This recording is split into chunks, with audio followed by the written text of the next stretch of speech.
Like to go to taekwondo. Mm-hmm. Would you like Daddy to come watch you at taekwondo? Yeah. What else would you like Daddy to do if you? I would like to go have physics test 2 times a day with Daddy. Well, he would probably be down for that. What do you miss about Daddy? That he's dead. Yeah. When do you miss him most? All the time. All the time? What would you do if you could see him right now? Hug him. Yeah. What would you tell him? I miss you. Mm-hmm. I miss you, and what else?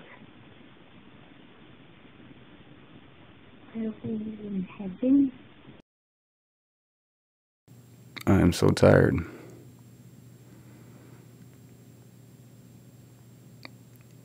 With the debt-free goal,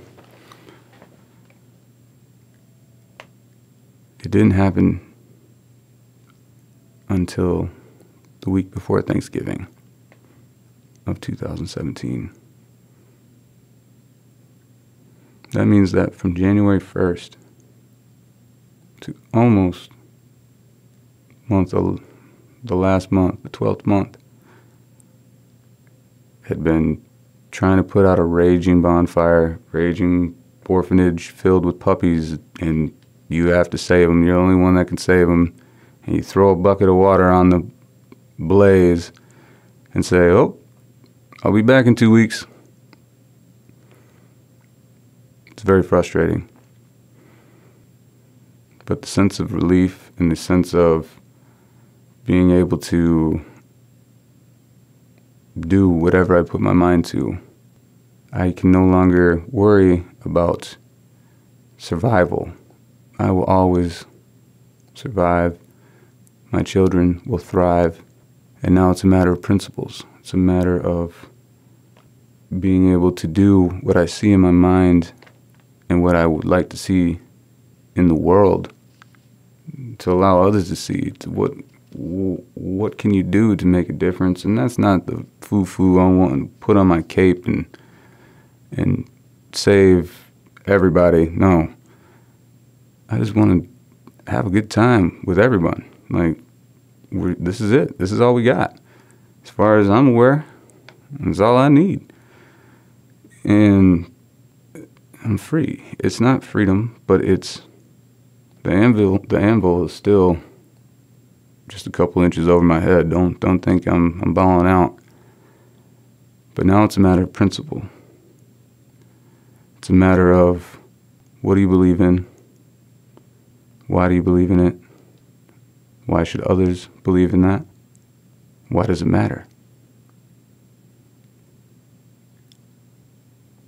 And it's so funny because that's Charles Rice. That's my goddamn dad. Tomorrow brings a lot of emotions, I guess. Sadness, obviously, but also I love being able to relive the memories of my parents and everything I had with them before they passed. If I could go back to one day with my dad, it would probably be, he picked me up from school one time and we were just jamming out to Call Me Maybe by Carly Rae Jepsen. And that was just always our song from then on. And with my mom, I would probably just go back to one of the nights where we just had a creative day at the house, whether it was doing arts or trying on clothes, because that was always when she was the spunkiest. And just having the guidance of them the most. My mom was kind of the one who brought out my creativeness and funniness, and then I missed the structure that my dad brought, the hardness. I would tell them that I'm starting school in the fall, going into nursing. I have a beautiful dog named Stella, and I'm living with my amazing boyfriend Noah. We have our own apartment. I moved to Texas, and that everything's going well, living a good life. So, Veja, what kind of woman was your mother? My mom was a very determined, hardworking, loving woman who had 1,000,001 things on her mind, ideas, plans, all that. And she was a go-getter, goal-setter and a go-getter. If she had her mind set on doing something, she was going to do it, and she wasn't going to stop until it was accomplished. She was hardworking because she was a single mother of 3, and she made ways to provide for Remy and I to be able to play sports and get to where we needed to be, but also keep a roof over our head and foods on the table. So, that's very beautiful, and I bet your mama's smiling right now. About your father, what is the best thing, the best memory you can give about your father? Best memory I have would probably be... I have a few, but like one that came to mind right away was we had the Roku, and there was this game called 5,000 on it.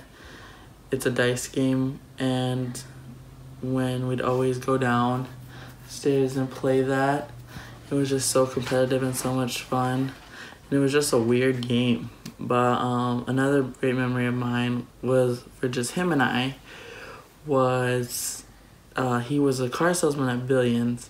They had a fairground sale, and I had been asking him for months if I could come with him to work, and he decided to bring me one day, and we literally just hung out the whole entire day at his work, and like he let me sit in other cars and just check them out, and like it was crazy because I sat in a Kia Soul, and my dad was like, "This is gonna be the car I get you," joking. I was like, "No, Dad, I don't want a hamster car," and then turns out I ended up getting a Kia Soul like the year after that they passed away as like a vehicle of mine.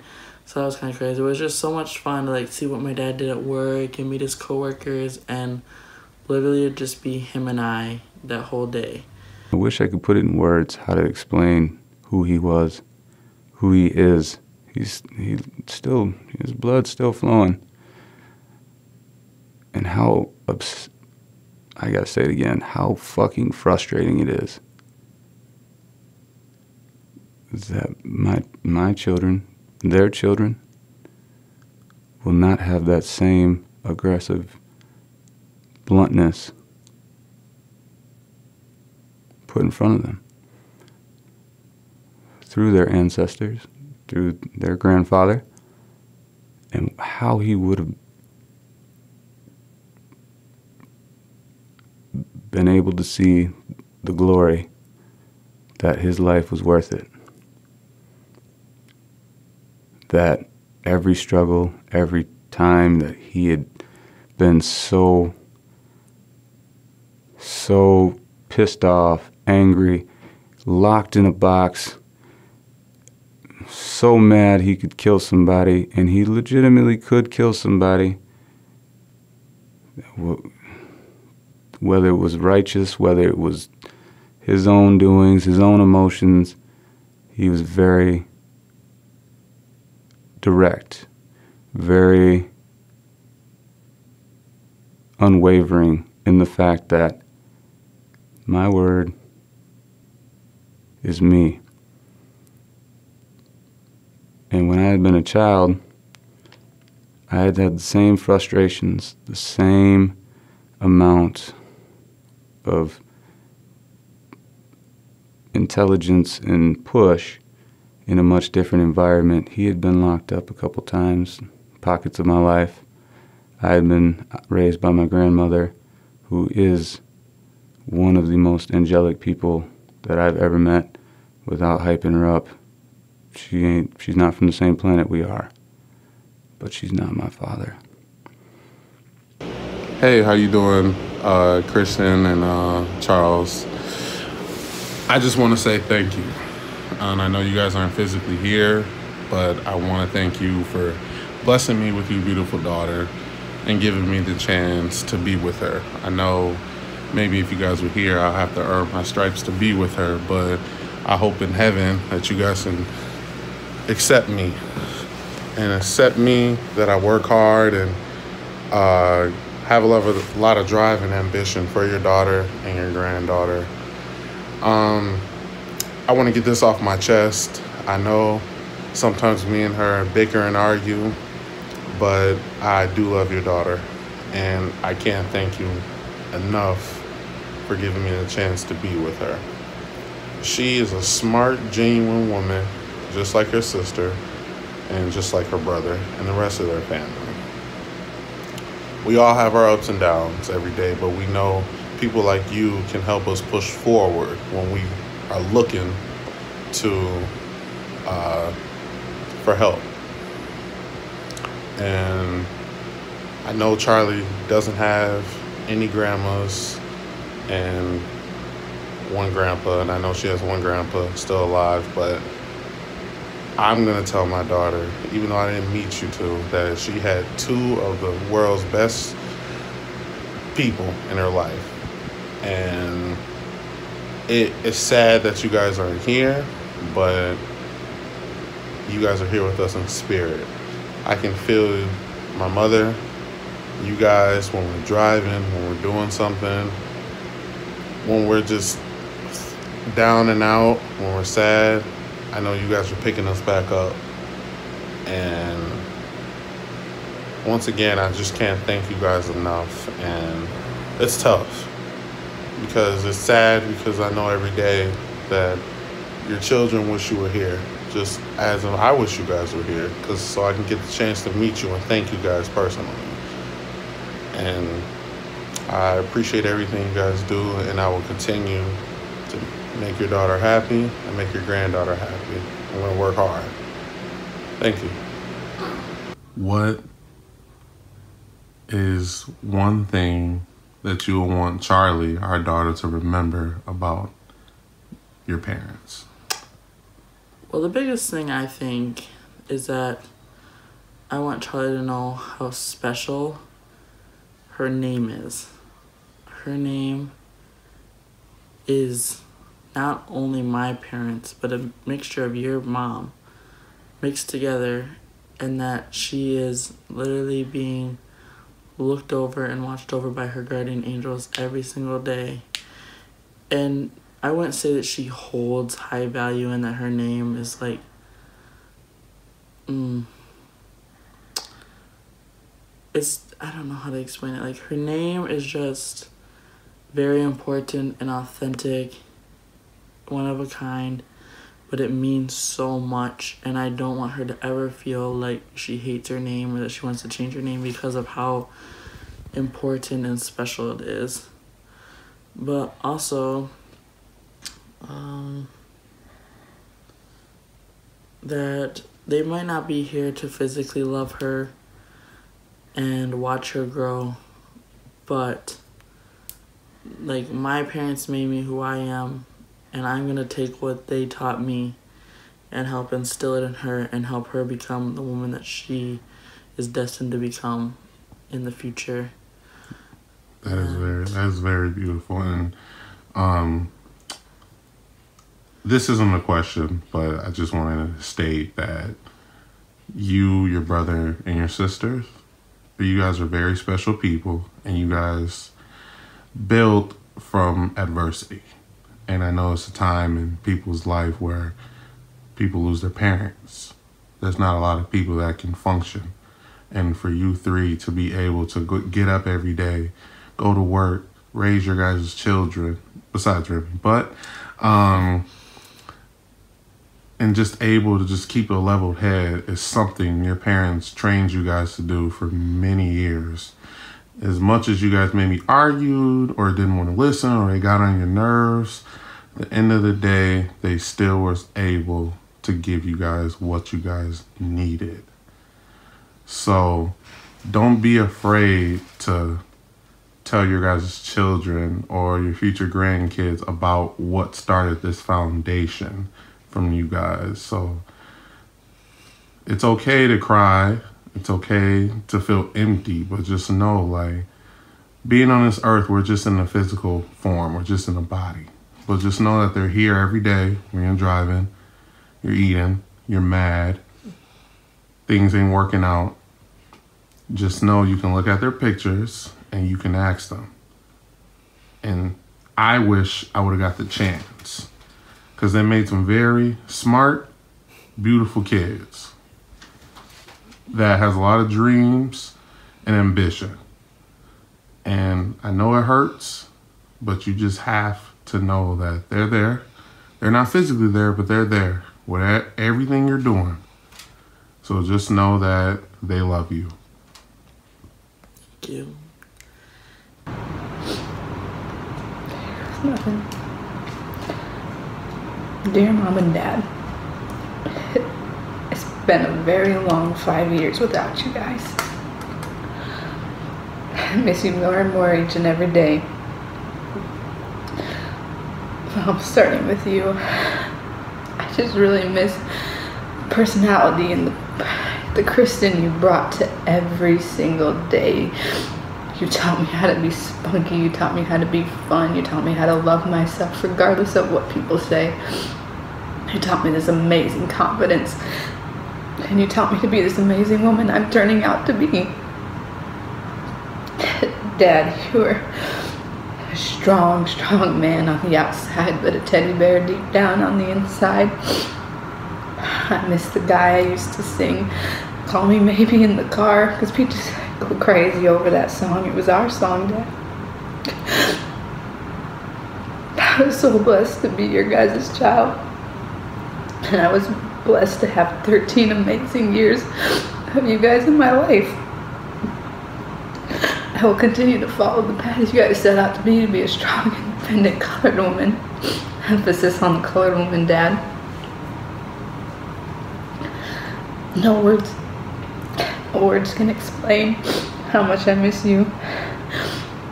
And I will always remember you guys, and you'll forever be in my heart. I truly, truly miss you. I love you guys. Mom and Dad, I miss you so much.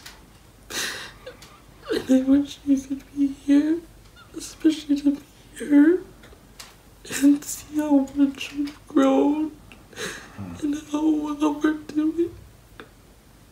But I know that you're with us every day. I just really miss you guys. I love you.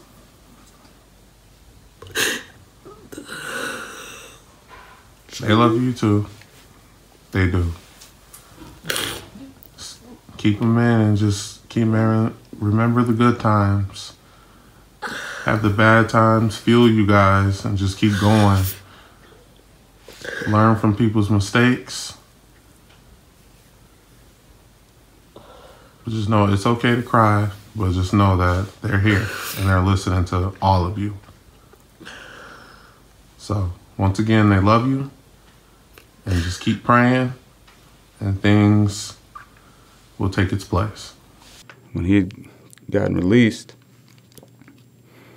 we had the ability to reconnect. We had the ability to say, hey,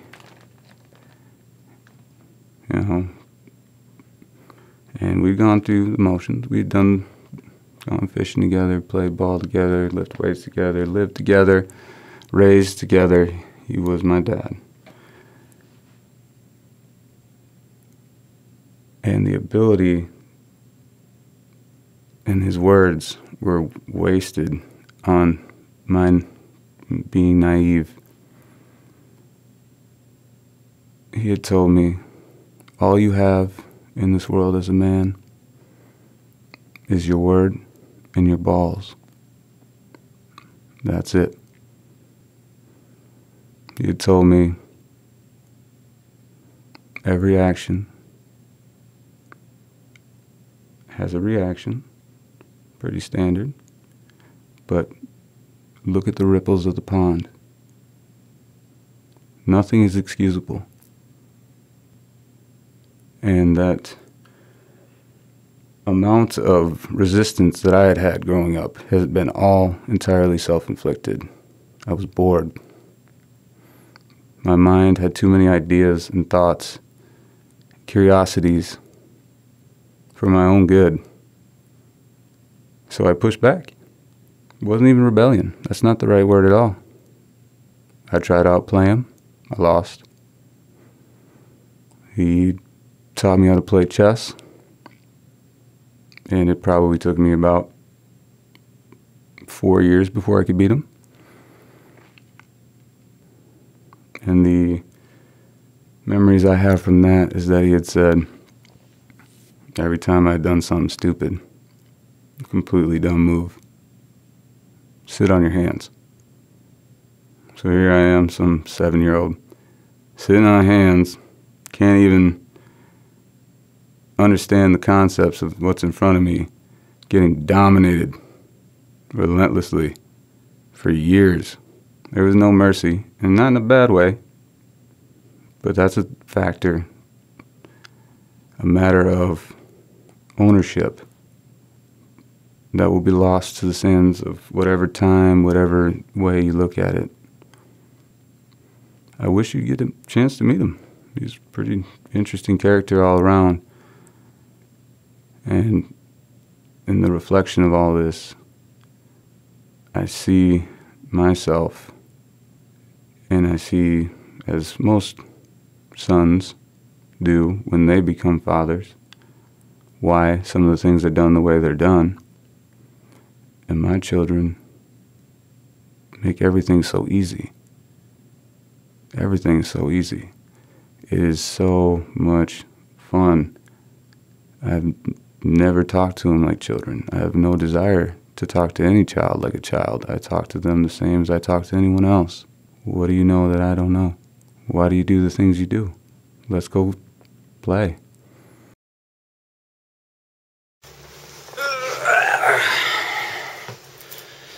I'm glad you guys are still with me. Thanks for watching this far in on my exciting life. So, what makes me so special? What makes me worth the time for you guys to keep your eyeballs on this goddamn screen? Really, there's nothing. There's nothing. I'm shocked your attention span allowed you to stay this far. But I don't know. I mean, when people say, what makes you special? What makes you different? What makes you, you? We're all the same. We're all after the same goals, but I mean, I'm a man of excitement. Don't let my slow and low and deep voice and boring voice confuse you. I am a man that is never satisfied. Enough is never enough. I mean, there's always something new, always somewhere new to go, always someone new to meet, always something new to do, and just sitting here on my bed, really, is driving me crazy. I mean, I gotta go do something. This is ridiculous. What am I doing sitting here talking to this little lens and accomplishing nothing? I'm just bumming. I'm just sitting here. This is nothing. This is the YouTube generation where apparently my voice and opinions mean something to other people's. No. What you do, what your stories are, what your abilities in the world is what makes you you. Me just sitting here talking about how, I think this way about this subject, and I really wish this would happen. No, I'm not gonna, if I do decide to continue with this video, I'm not gonna talk about how we should support Obama, or how we should complain about this because that's what everyone else is doing. No. If I'm gonna talk to you, I'm gonna talk to you like, I have this on my mind, I'm saying it, I don't care who I'm pleasing, I don't care who I'm upsetting, and it's gonna get talked about. You know, maybe I'm talking to all my favorite fans in the mirror. You know, they seem to support me, whatever I have to say. But I'm not here to make friends. I'm not here to play nice. I'm not here to entertain you if you don't find me entertaining. I'm not going to dance because you say dance, monkey, dance. I'm not going to care if you don't like me or think I'm stupid or think how I look or how I smell or what I taste like. I mean, it doesn't matter. It's irrelevant. There's 7 billion people on this earth. I am insignificant. I mean nothing. But God damn it, I'm going to have fun while I'm here. And if you're going to waste your time, and I'm going to waste my time stressing over anything that has to do with anything else other than basic human rights and my own personal well-being, stop wasting your time, man. You only got one life. Just live it. Enjoy yourself. Find the finer things. I mean, life essentially is all about eating good food with family and chasing cute girls. That's it. Everything else revolves around those 3 things. I mean, if you're missing some of those in your life, feel free to get a hold of me. I will gladly do everything in my power to provide. I am but one man, an insignificant man, but I'm here, and you can never say no one isn't there for you, because, motherfucker, I'm here for you. Now that's all I'm going to say to this stupid ass camera. Take care. Good night.